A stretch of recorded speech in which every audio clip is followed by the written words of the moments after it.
Trump explodes over what he calls fake news, damning the publication of a document making salacious allegations linking him with Moscow prostitutes. It's all fake news. It's phony stuff. It didn't happen. And it was gotten by opponents of ours, sick people, and they put that crap together.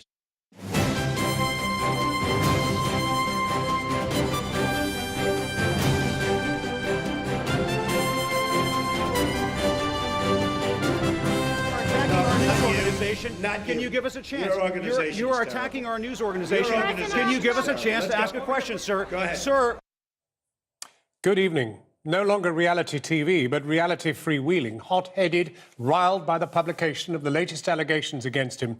Donald Trump, in his first news conference in 6 months, proved both compelling and alarming.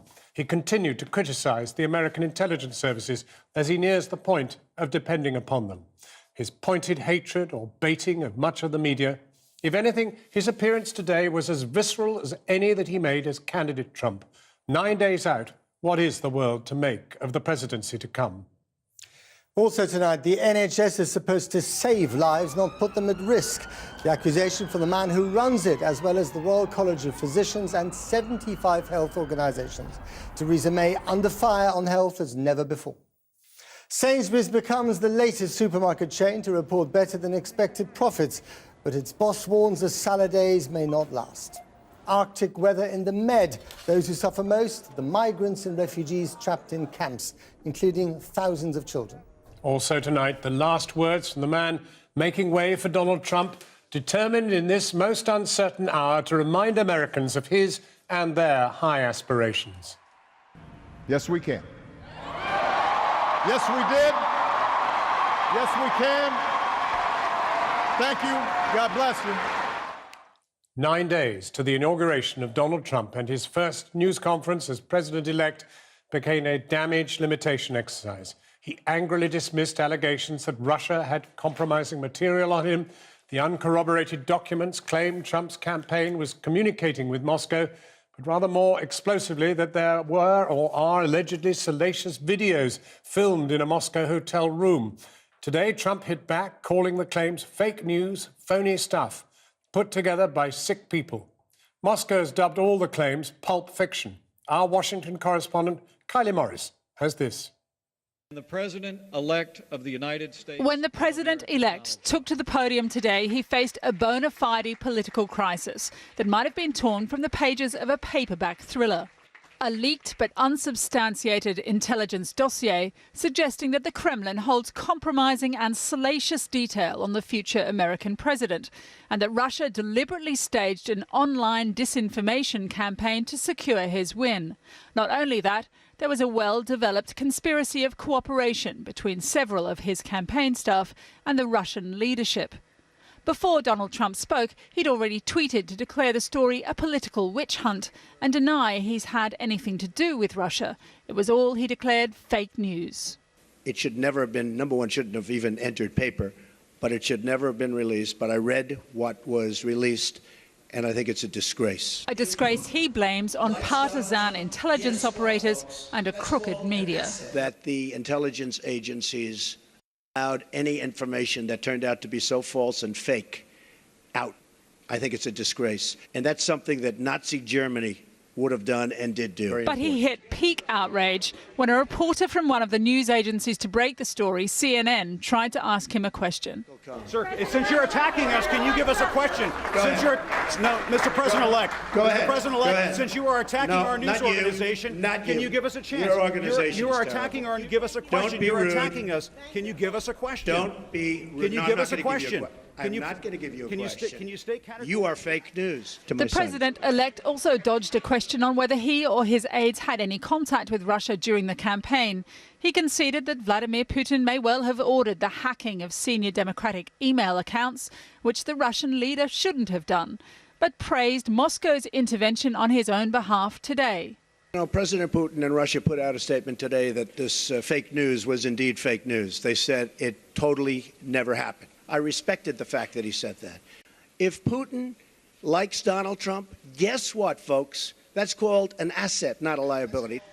Appearing alongside him on the podium, piles and piles of paperwork, which President-elect Trump used to illustrate his decision to sign over his business assets to his sons, although there'll be no blind trust and he'll not divest ownership in the company.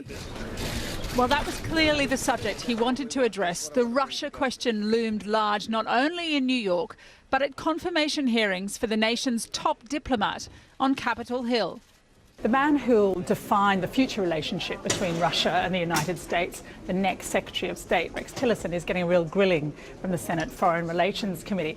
Here's the problem. He's meant to allay concerns about the cosy relationship between the next president and the Kremlin, but he has his own deep ties to Moscow.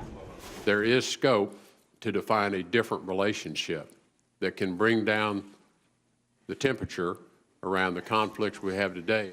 Neither Donald Trump's cabinet nor Donald Trump himself have been sworn in as yet, but already there's a sense of freewheeling crisis. Exciting for Americans who wanted, indeed demanded change. Not so thrilling for those who didn't. Well, Donald Trump was giving that news conference at the beginning of Kylie's piece, and I'm wondering how it's going down, Kylie.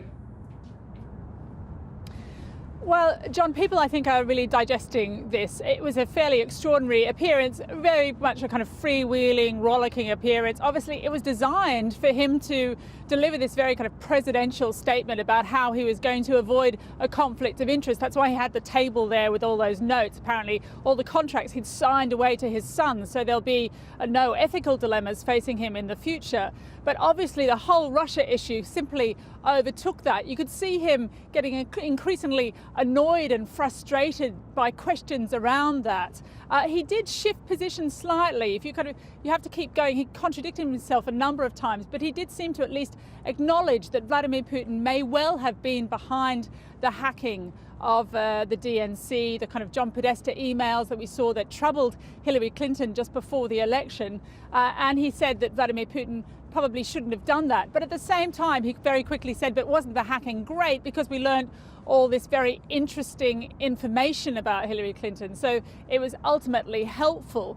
And that is the difficulty. He's really in the jaws of a dilemma here. He doesn't want to acknowledge too much interference by Vladimir Putin or Russia, if that indeed happened, because that would, if you like, acknowledge a weakness in his own campaign and set him up for I suppose, enjoying a victory in an unfair election. Obviously, he doesn't want to do that. He's trying to look presidential. He's got all these confirmation hearings rolling on the Hill, many of them controversial. This mega-rich cabinet, Rex Tillerson, environmentalists were there protesting against the appointment of an oil boss to be the Foreign Secretary of the United States, to be Secretary of State. As well as that, there are questions about Rex Tillerson's own relationship with Rosneft, with Russian oil. And we've got Jeff Sessions, who is still being considered for the job of the Attorney General, who has, had to deny issues around his judgment in the past, certainly as far as race is concerned and whether or not he's a racist. He's answered some of those questions, denied them all yesterday. But Cory Booker, a senator, has been questioning him again today. So there is a lot of sound and fury around Donald Trump himself and the people he wants to appoint. And we're not even there yet. The inauguration is still a week away. So I think that people will be sifting through all of this information and trying to get a sense of how Donald Trump pulls this all together to look presidential, to assume the White House in a way that will draw him the admiration of all Americans. Kylie Morris. Matt. Well, as Kylie just pointed out, Donald Trump also said for the first time that Russia had been behind the hacking attacks. But since it was a throwaway line, one can't be entirely sure whether it was a genuine reversal of opinion or not. The intelligence services in the US have long accused Russia of orchestrating the hacking to swing the result in Trump's favor. As we just heard, some of the latest unsubstantiated accusations go even further against the president-elect himself. But how credible is all this? Here's our international editor, Lindsay Hilson. The most serious allegation, unverified, is that the Kremlin coordinated with Trump's team to win the election. The most scurrilous is that in his room at the Moscow Ritz-Carlton in 2014, the very room where President and First Lady Michelle Obama had slept, Russian intelligence filmed Mr. Trump in a compromising encounter. The Russians say the allegations are pulp fiction. The Kremlin has no compromising materials on Trump. This is absolutely fake information, a fabrication and complete nonsense. The Kremlin does not engage in gathering compromising materials. Welcome back to Miss Universe 2013. Coming at you It was after from that Moscow. pageant in Moscow, according to the memo, that Russian intelligence allegedly filmed Mr. Trump in his hotel with prostitutes engaged in salacious acts. Today, he denied it all. I was in Russia years ago with the Miss Universe contest, which did very well. Moscow, the Moscow area, did very, very well. And I told many people, be careful, because you don't want to see yourself on television. Cameras all over the place. And again, not just Russia, all over. Does anyone really believe that story? I'm also very much of a germaphobe, by the way. Believe me. The source who wrote the memo reportedly worked for MI6 before becoming a private investigator. So are the allegations of compromat, compromising people for blackmail, credible enough to investigate? I lived in Russia for 10 years, and I've been fighting with the Putin regime for another 10 years. And what I've seen happen over and over and over again in situations where the compromat has come out is in them going after their enemies. So we saw, for example, the general prosecutor of Russia, who was investigating Yeltsin, they organized for him to be filmed in an apartment with two female prostitutes. And which then ended his career. Mr. Browder's lawyer, Sergei Magnitsky, was imprisoned after exposing official corruption in Russia. He died in custody. The case convinced many in Washington that President Putin should never be trusted. Last week, Senator John McCain spoke at the Armed Services Committee. He saw the memo weeks back and was so concerned he gave it to the FBI. Has the FBI investigated these reported relationships? Yesterday, another senator quizzed the FBI chief about it, but he refused to disclose whether they were investigating. You're fired. 9 days before he becomes president, Mr. Trump just hopes it will all go away, so he can get on with improving relations with President Putin. Well, Trump spoke in Trump Towers. The markets went up and down like one of his golden elevators. And not just Wall Street. The dollar lost 1% in value. The Mexican peso was pummeled before it was revived. Big Pharma was hammered while car stocks shot up. And the FTSE, a record high. The word roller coaster comes to mind. Our business correspondent Helia Ebrahimi joins you now. Helia, you feeling dizzy? Well, look, it's been mayhem. It's not all Trump's work, but mostly it is.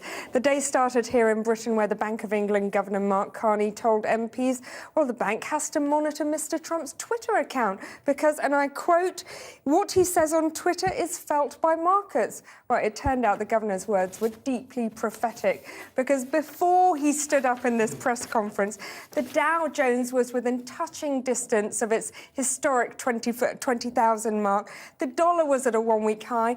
The pound was having its worst day since October's flash crash. And then all of a sudden, a massive reverse, not just for the pound, not just for US stock markets, but for the peso as well. Massive, massive day in markets. Helia, thanks very much. I'm sorry. We have another question for you. OK, so... I have what answers. Happens? No, I'm going to have a question. So what happens now? Can we expect this to continue? I think that the market is finding it really difficult to understand what are the policies behind the president-elect. So literally everything he is saying is causing huge momentum swings. But what you saw today was really, really disturbing for market participants. We're talking about billions of pounds and dollars being lost and won. It's the end of predictability. Helia, thank you very much.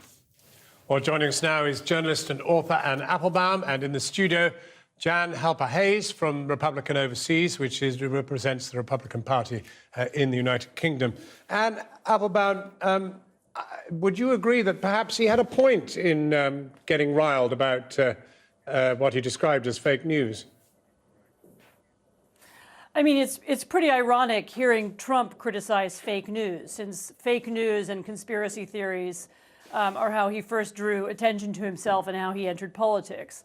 But I would agree not so much with Mr. Trump, but with many of my colleagues who feel that it was not a good idea to release this piece of sort of undocumented material. It wasn't even intelligence material. It came from somebody who used to work for British intelligence. And to release it in the raw without verifying it or without finding out, establishing how much of it was true. There's plenty of stuff that we do know about Trump and his relationship to Russia. There's plenty of stuff that has been verified. And there's going to be plenty more stuff. There's going to be a lot of work for journalists to do over the next year and even the next weeks in understanding Trump's relationship to his company, which is still very complicated, in understanding his relationship to his business interests all over the world, in understanding his relationship to other world leaders and other political parties. All of that is going to take a lot of time and investigation. And I think a kind of red herring report that hasn't been verified and probably can't be wasn't actually all that useful at this stage. Let's look for the real Trump-Russia links, which we already know and we can already see. Well, Jan Halper-Hayes, the other thing about the news conference was the spectacle, which was decidedly non-presidential. Well, you know, did you expect it to be presidential? Well, I mean, he is going to be president, He so one is would have going thought to be one might be president. slightly restrained and sort of get on with the job and have a little dignity about it. Oh, well, the thing was that the press conference was not a presidential press conference. It was supposed to be, would he divest from his companies? Was he going to have a conflict of interest, which actually the president and the vice president are excused from that. So it really was a non-issue. But how was he going to deal with things? And as typical that happens with Trump, there's always something else that comes in and sucks up the oxygen. But I absolutely think that this has been manufactured. The timing of it is absolutely ridiculous. The fact is that many people in the press have had it since August, September. They cannot verify things. They're in analyzing what the documents actually look like. They don't match up with authentic documents. It's too many things. We have tapes. It's sleaze, it's sex, it's salacious, it's blackmail.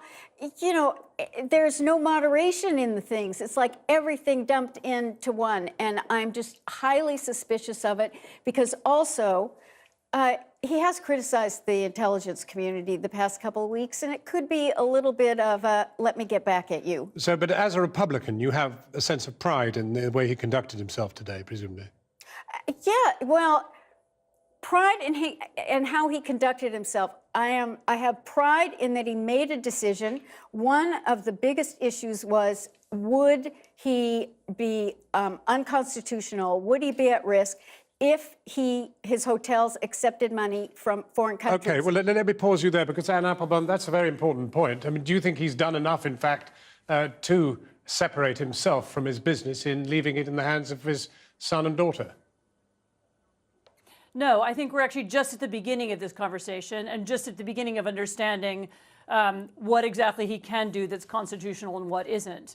I don't think anybody believes that giving your business over to your children to run, particularly when your children are also going to be directly involved in your administration, is any kind of wall or any kind of separation that means anything. Nobody would, in no other circumstance would anybody accept it as genuine. And so, no, I think we are... the legal arguments are just starting. The investigations are just beginning. Trying to understand how he's related to his companies and is going to be a big task for the next few weeks and obviously the next 4 years. And I really do hope people are going to focus on and concentrate on that, because that is potentially really the most shocking thing about Trump is that he is somebody who, and this is an interesting Russian connection, he's somebody who seeks to become like an oligarch as we know them in other countries, somebody who wields both political and business power at the same time.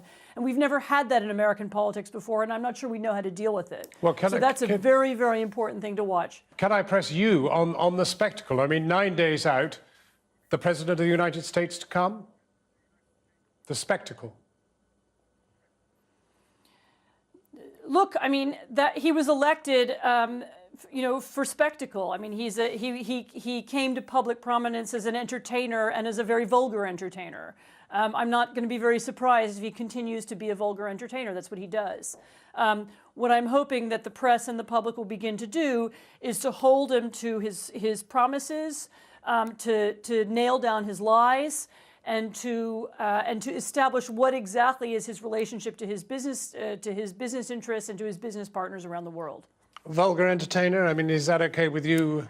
No, but I'd like to go back. I don't know if she listened to what the lawyer said. The bottom line is that it's not even subjected. There is no law, no mandate that prevents him from operating his business and running the country. He chose not to. He showed all those papers. He's divested himself of it. And in fact, he's going to give the profits that come from foreign companies and foreign countries that go into his hotel to the Treasury. But there's one thing that they didn't go over that I think is really key, is that no government official can benefit or share on the lease of the old post office where his hotel is in Washington, D.C. And I am just wondering if they have even dealt with that one. Well, let's leave that one cooking, but thank you very much, Jan Harper-Hayes. And Anne Applebaum, thank you very much for joining us. Matt. Thanks, John. Still to come tonight, President Obama delivers an emotional farewell in his hometown of Chicago, urging Americans to defend their democracy as he steps down from office. If you're disappointed by your elected officials, grab a clipboard, get some signatures, and run for office yourself. It was an extraordinary hearing at Westminster that on any other day might have been leading the bulletins. The Chief Executive of NHS England, Sir Simon Stevens, flatly contradicted the Prime Minister's claims that the NHS had been adequately funded, saying the service hasn't been given more money than it asked for. It came on a day that the Royal College of Physicians and 75 health and social care organisations warned of unprecedented pressures that are putting patients' lives at risk. Our health and social care correspondent Victoria MacDonald has been to Northwick Park Hospital, where NHS staff are feeling the strain. This is the control room at Northwick Park Hospital in northwest London. Here they monitor ambulance arrivals, beds, patients, pressures. A snapshot of how today is. Today, under extreme pressure, it's busy. Our A&E department is full this morning, but we're coping, we're in control. We have set up a gold command where we have support from our chief exec, our executive team and senior management team to support our A&E and our departments. So yeah, under extreme pressure, but coping. Even as we stood there, you could see more ambulances were coming in, including 2 blue light admissions, the most serious, breathing problems, allergic reactions, a convulsion, and so it continued.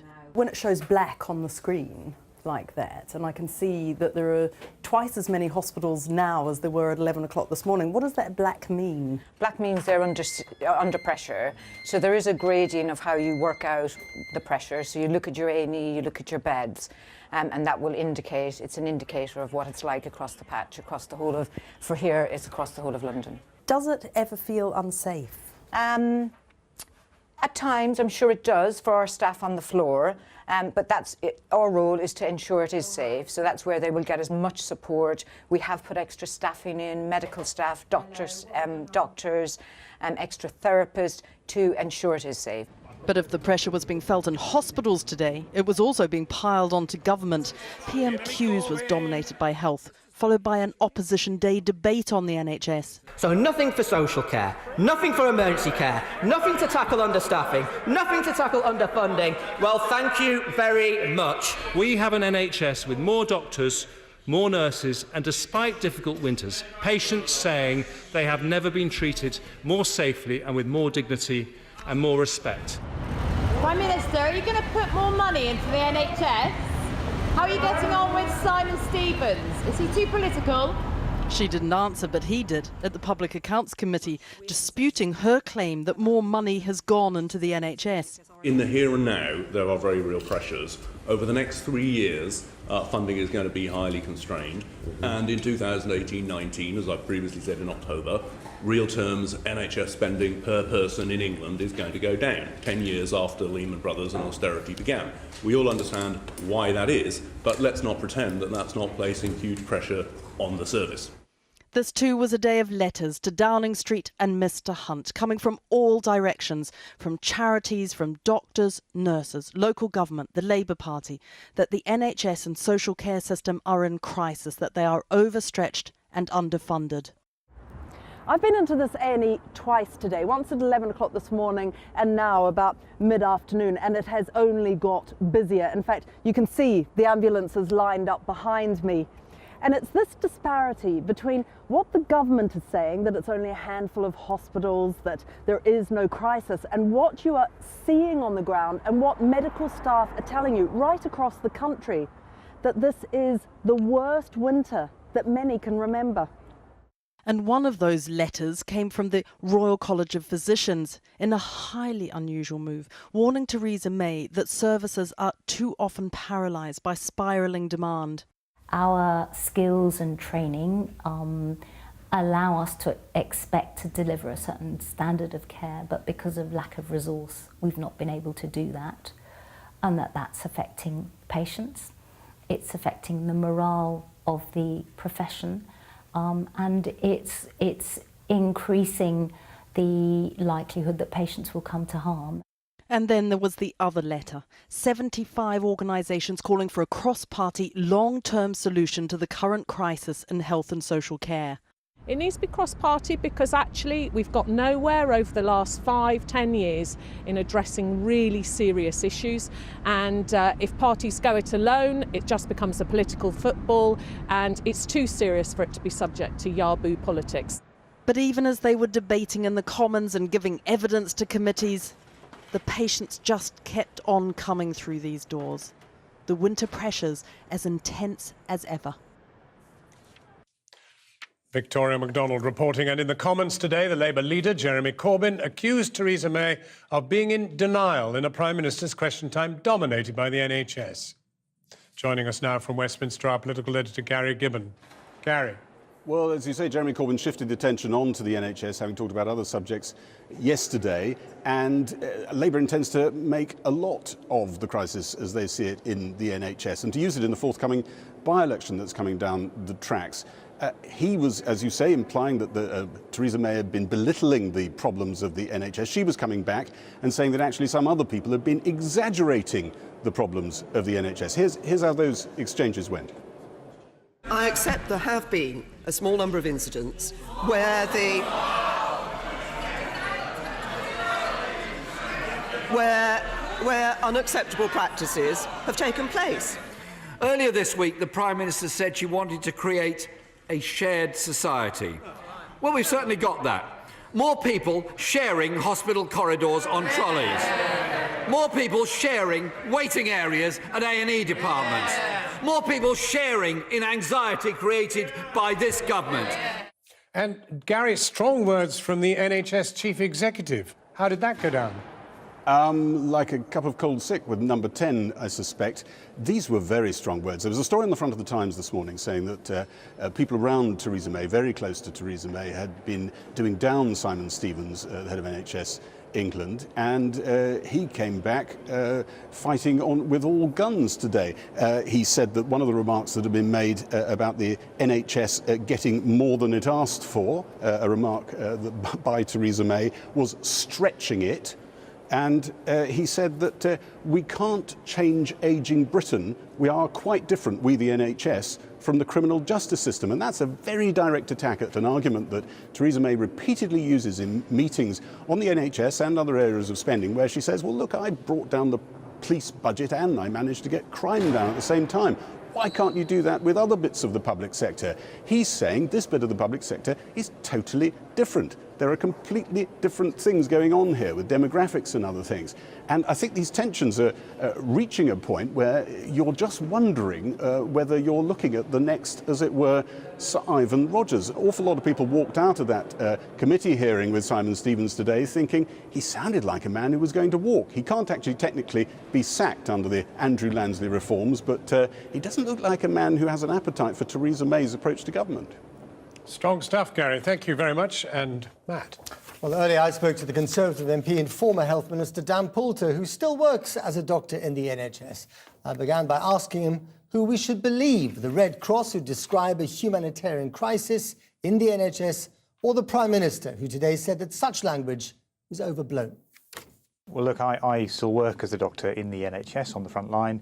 I see the realities of the pressures that the health service is under, and certainly this is the worst situation that I can remember in about 10 or a little bit more years of practicing medicine. But I think humanitarian crisis is certainly extreme, because that conjures up images of Syria, Iraq and other parts of the world where that we would associate with that expression.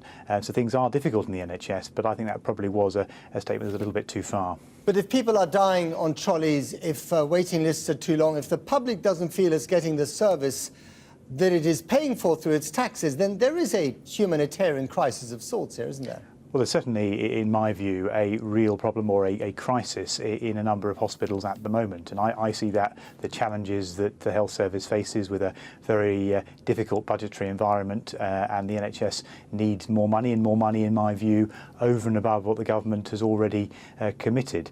So beyond the Red Cross and its language, Sir Simon Stevens today, the head of the NHS, said, again, in very strong language, we don't have all the money that we wanted or that we need. We're having to dip into capital budgets to survive on a day-by-day, week-by-week basis. I mean, that's a pretty alarming picture, isn't it? It is a very alarming picture. It's certainly a picture that I recognise. I work in mental health, and what we see in the mental health sector is sometimes that money being stripped away to prop up the acute sector, with many hospitals in huge debt. So all parts of the health system are under tremendous strain. There is not enough money to go round, and eventually something has to give. The way I see the health service at the moment, it's like a submarine running into increasingly shallow waters, occasionally finding deeper pockets of water and very often hitting the rocks. And at the moment it's hitting the rocks, and the only way out of this is to find extra money now and a sustainable funding solution to provide extra money for the health and care system in the years ahead. And I'm very pleased today that the Prime Minister has agreed to meet with me and Norman Lamb and other MPs on a cross-party basis to look at exactly that. But let's be honest, these are self-inflicted wounds, aren't they? I mean, arguably the reorganisation has been a disaster. The funding is insufficient. The political relations between the Secretary of Health, junior doctors, are famously in tatters. I mean, one thing after another. This didn't just come from anywhere, out of nowhere. This is something that was, in large part, self-inflicted by the Tory government. Well, certainly the junior doctors dispute wasn't the most deftly handled dispute by any government, and morale is not good.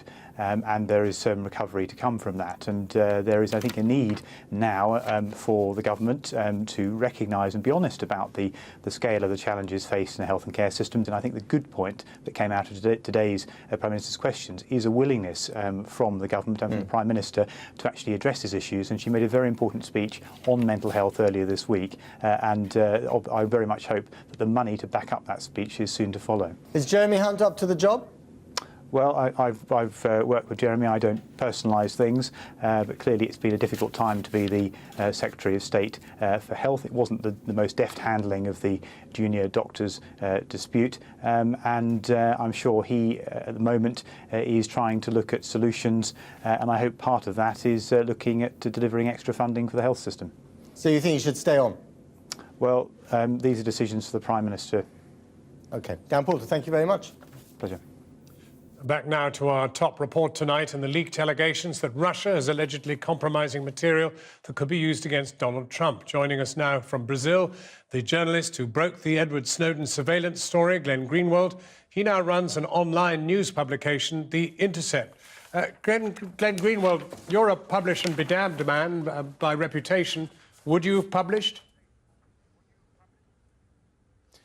I certainly wouldn't have published prior to yesterday. I would have made the same decision virtually every media outlet who had it made, which is not to publish it because it was unverified and unverifiable from an anonymous source.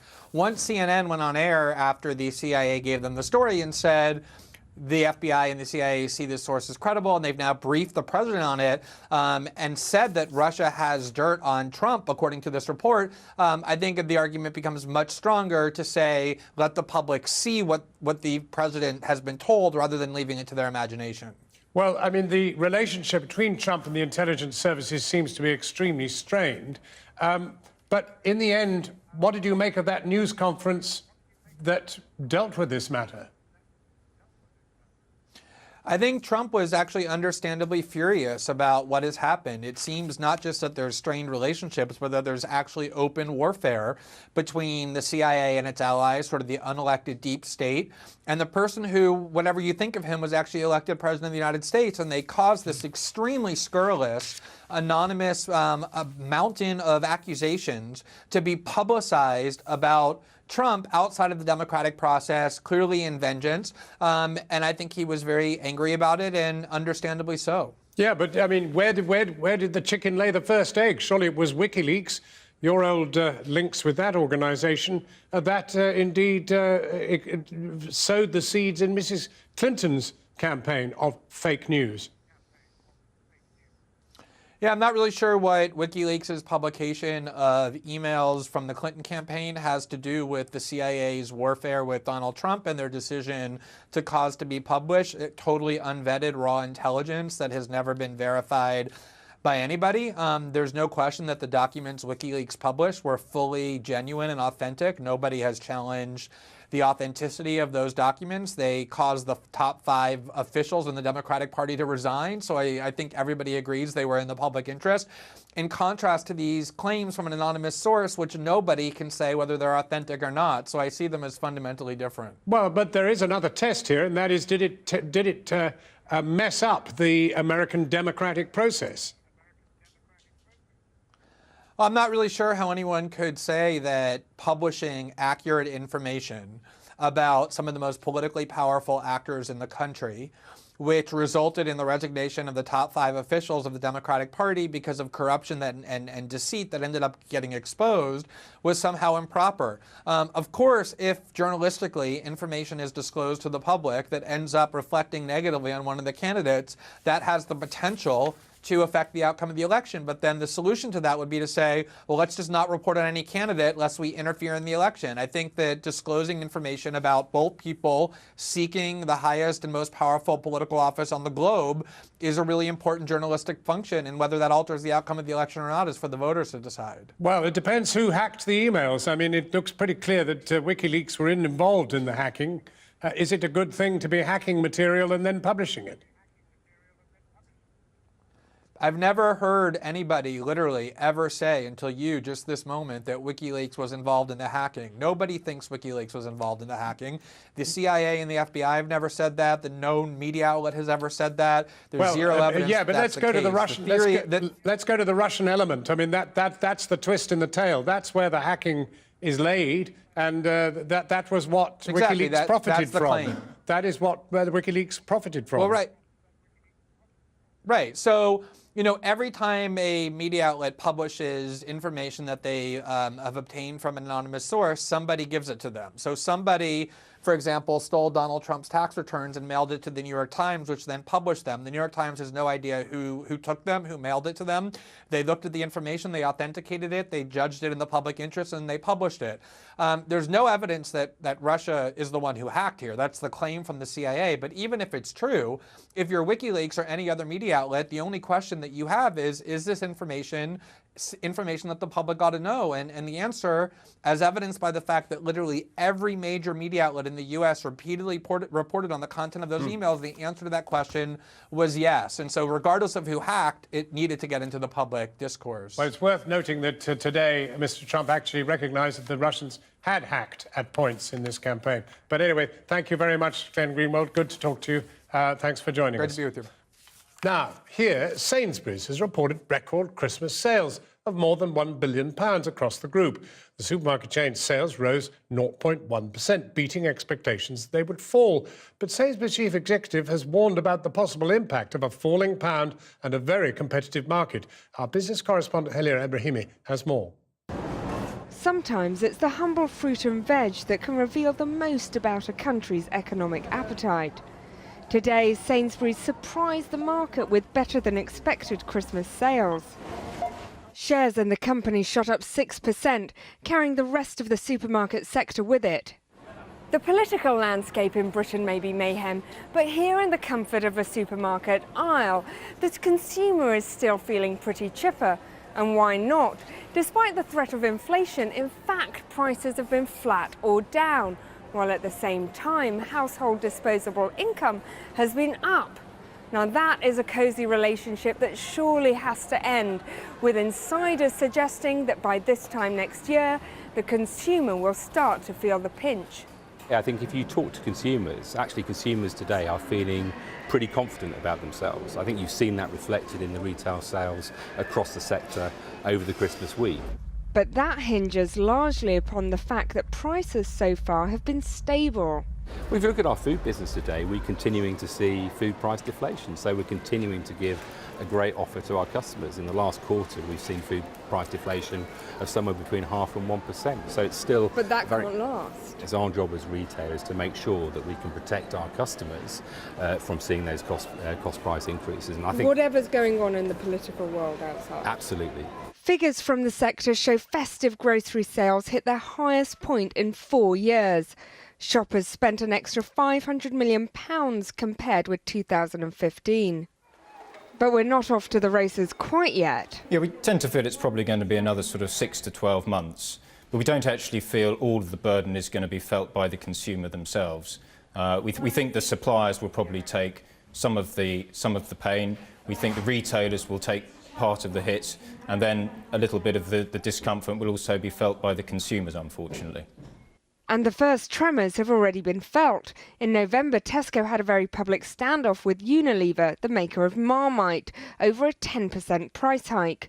And yesterday, Premier Foods, supplier of Mr. Kipling, said it was in discussion about a single-digit price rise with retailers. So they'd come in here, they'd pick up whatever they'd ordered online. For Mr. Rogers, the acquisition of Argos makes all the difference. The grocery sector in Britain has been hard work for years. The key to making sure you get it right with consumers is copying their fast-changing habits. We've obviously only owned the business now for a quarter, but if you look at our results today, able to report growth in our Argos business of 4%, really, really positive growth. So we're very pleased that we're on the right track. Do you worry about Amazon? Is that what keeps you awake at night? Look, competition in the retail sector has always been tough, whether it's Amazon, Tesco, Morrison's, you name it. We deal in a very, very competitive marketplace. With the living wage, an increase in business rates and fast rising food prices, supermarkets will have to battle trading challenges on numerous fronts. While consumers may be sitting pretty for now, it's hard to see it being plain sailing for the year to come. Thousands of migrants and refugees still living in makeshift camps across Europe are at risk of freezing to death, according to aid agencies, angry at what they say is a lack of preparations for the winter weather. On the Greek island of Lesbos, a container ship has been sent to give emergency shelter to 500 people who've been living in tents. Across the continent, people are facing some of the lowest temperatures in decades. Here's Paul McNamara.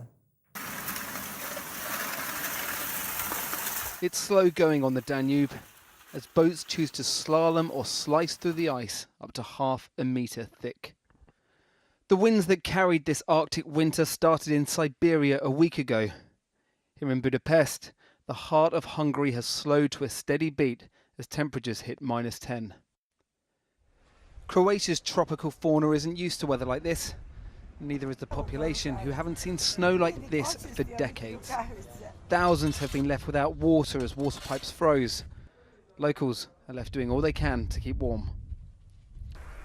But for every scene stolen from Narnia, there is another pocket of Eastern Europe where life gets more desperate with every descending degree. Army helicopters were deployed to remote areas of Albania where temperatures plummeted to -22. But at least these people are sleeping under permanent structures. We live in a tent, we just have this small fire for this weather cold. Thousands of migrants have been welcomed to parts of Europe by the coldest winter for decades. The Greek Navy sent a ship to Lesbos today. Tonight, 500 of these people will be sleeping aboard it. There are some 63,000 migrants stranded on Greek islands, another 8,000 here in Serbia, including babies and children, according to aid agencies. Here in central Belgrade, there are 2,000 people sleeping rough.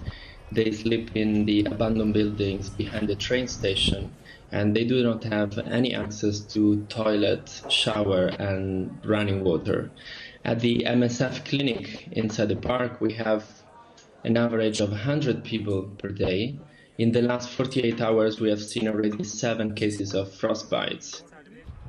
More than 40 people have died across Europe, including migrants. Save the Children have warned this number could increase dramatically. Yet all this could have been assuaged, according to charities, who say governments have wanted to keep facilities sparse for fear of attracting yet more migrants. Across the border in Romania, 130 roads have been closed. But this spell is due to last into next week. Shovels and standstills are set to feature in Europe's scenery for many days to come. Dramatic pictures there in Paul McNamara's report. After the break, we look at the legacy of a departing president. How will Barack Obama be remembered?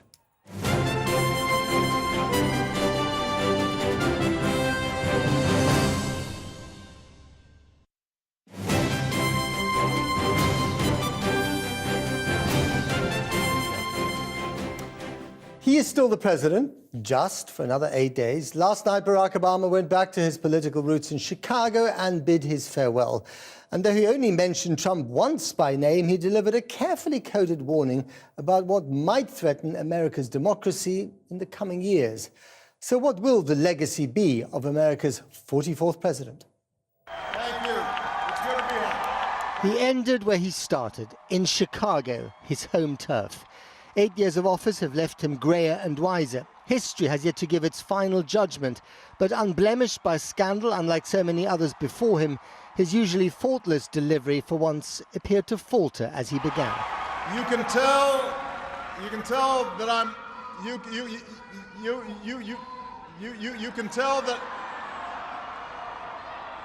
can tell that I'm a lame duck because nobody's following instructions.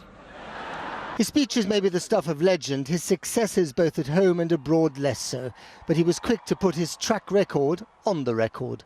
If I had told you 8 years ago that we would open up a new chapter with the Cuban people, shut down Iran's nuclear weapons program without firing a shot, take out the mastermind of 9/11, if I had told you that we would win marriage equality and secure the right to health insurance for another 20 million of our fellow citizens, if I had told you all that, you might have said our sights were set a little too high. There have been downsides, of course. Many issues admired a presidency front-loaded with almost impossibly high expectations, from gun crime to race crime to the growth of global terrorism at home and abroad. Democracy can buckle when it gives in to fear. So just as we, as citizens, must remain vigilant against external aggression, we must guard against a weakening of the values that make us who we are. That's why I reject discrimination against Muslim Americans, who are just as patriotic as we are. President Obama ends his term in office with a very uncertain world, looking for some degree of certainty. Remember how he started his presidency? With hope and change? Well, now he leaves it in an atmosphere of fear and loathing. And one last time as president, he tried the catchphrase that propelled him to office in the first place. I'm asking you to believe, not in my ability to bring about change, but in yours. Yes, we can. Yes, we did. Yes, we can. Thank you. God bless you. May God continue. Well, joining me now from New York, or rather from Washington first, is Jessica Shu from the think tank The Atlantic Council, and from New York, Susan Johnson-Cook, a former advisor to Barack Obama. Welcome to you both. Let me start with you, Susan, in New York. I mean, we had him saying, yes, we can, and then he went to, yes, we did, and yes, he did. He sounded a little bit like a defense lawyer pleading for his legacy. I don't think he was pleading at all. I think he was just affirming and confirming what was done, because sometimes history will try to write people out who are great, but I think we're going to know his greatness after he's out of office, because he did amazing things. As one who came from descendants who had been, discouraged and felt defeated, he brought hope. And so it was a privilege and an honor. I got to serve in his administration, and it was a privilege and an honor. So I don't think he was trying to defend. I think it's just a reminder, and I think that that's important. Was the the most historic thing that he did, getting elected in the first place as the first black president, or what he actually achieved while he was in office? I think it was a combination of both. You know, you saw a lot of people tearing up last night, and that's how we began 8 years ago, because we needed hope. I mean, I had the privilege of working for a man from hope, the first President Clinton, and I worked for a man who brought hope. And I think both were historic and both were important. His track record was undisputed. I mean, as he laid out what the law last night in terms of what he accomplished, I mean, it's amazing. And so people sometimes will go to the critical side of what he did not do. I think what was really important last night is what was done. And we did it together. He was our leader. I believed in him then. I will continue to believe in him. And I'm thankful for the privilege of serving him. Jessica Shu in Washington, do you think history will be as kind to President Obama as Susan just was?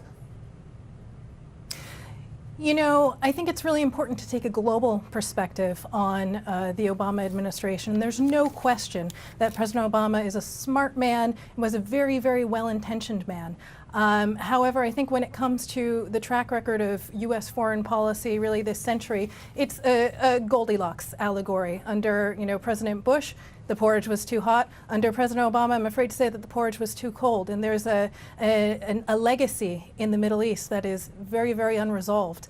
And he's unfortunately left a lot of difficult issues in the Middle East for his predecessor, and issues that really have a significant impact on, not only on U.S. security, but also on security and politics throughout Europe. I mean, Susan, Jessica's got a point, hasn't she? I mean, when President Obama set a red line over chemical weapons with President Assad of Syria and then chose to ignore that red line, he opened the door to Vladimir Putin getting involved in Syria and becoming the predominant force in the Middle East.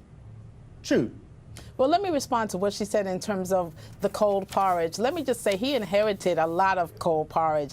And I think, as one who worked in foreign policy, as International Religious Freedom Ambassador, I think that there was a lot accomplished that the news did not cover. So, I mean, Syria certainly was a failed state when I was there. It continues to worsen. And I think that that is a horrible example. But I think that, he inherited a whole lot. Taking out Osama bin Laden, I was on the front lines of 9/11. He was the mastermind behind that. America was living in fear for the whole time up until President Obama came in, and now we're at some point of resolve. ISIS certainly is increasing, but he took out the mastermind of extremism, and I think you can't negate that. So he inherited some cold porridge. I think he stirred it up, and I think he accomplished a great deal that history will let us know. Jessica, I mean, finally, when President Obama took office in 2008, the discussion was, can this guy walk on water or not? He got the Nobel Peace Prize on a promise rather than an achievement after 100 days in office. The discussion now, as Trump is about to take the inaugural oath, was this guy a Manchurian candidate? Was he working, for the Russians? Was he hoisted to power by Russian intelligence? That's a slightly different universe, isn't it? It's very much indeed a different universe. I don't want to comment on anything that's in the press because, frankly, I don't have any information on this issue beyond what's in the press. However, I think in a lot of ways it may be a distraction, because when we talk about U.S. foreign policy and the thrust of U.S. foreign policy, it's bigger than any one president. There's a reason that presidents throughout history have kept the thread of the international liberal order going throughout the world, and why the United States has been really a driving force in those good values that we see throughout the world. And U.S. foreign policy is interest-based, and it's bigger than any one president. And so, materially, I don't see anything in the world that has changed that will alter those really liberal principle values that we all hold dear in the Western world. Okay, got to leave it there, I'm afraid. Jessica Shu, Susan Johnson-Cook in Washington, thank you very much indeed. And on a pretty extraordinary night, both sides of the Atlantic, that's Channel 4 News. Good evening. Thanks for watching. Good night.